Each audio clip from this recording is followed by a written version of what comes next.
आज गजपति जिला रायगढ़ ब्लॉक अंतर्गत सरकारी एसएसडी उच्च माध्यमिक विद्यालय रायगढ़ ठारे जिला शिक्षा अधिकारी कार्यालय आनुकूल्य रे जिला स्तरीय विद्यालय समूह क्रीड़ा प्रतियोगितार हॉकी, हैंडबॉल, नेटबॉल, तीर चालना, संतरण, भार उत्तोलन, स्केटिंग चयन शिविर अनुष्ठित हो जाइछि।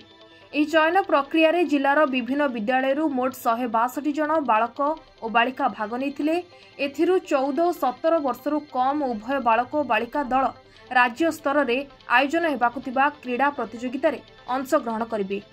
ଏହି କାର୍ଯ୍ୟକ୍ରମରେ ଭାରପ୍ରାପ୍ତ ଜିଲ୍ଲା ଶାରୀରିକ ଶିକ୍ଷା ଅଧିକାରୀ ସୁରେନ୍ଦ୍ର କୁମାର ପାତ୍ର ଏବଂ ସ୍ଥାନୀୟ ବିଦ୍ୟାଳୟର ଭାରପ୍ରାପ୍ତ ପ୍ରଧାନ ଶିକ୍ଷକ ଶ୍ରୀ ଏମ୍ଭି ଆପନା समेत जिलार विभिन्न विद्यालयर क्रीड़ा शिक्षक देवप्रसाद परिडा, अभिमन्यु गमांग, प्रियदर्शी मिश्र, धीरेन्द्र अभिनव, वासुदेव मिश्र, कुमार सामल, शिव भूया, रेखाराणी देव, दर्शिता पट्टनायक, प्रदीप सामल, किशोर सामल प्रमुख चयन निमंते उपस्थित रही परिचालना करथिले। समस्त कार्यक्रम को स्थानीय क्रीड़ा शिक्षक श्री संतोष प्रसाद पंडा परिचालना करथिले।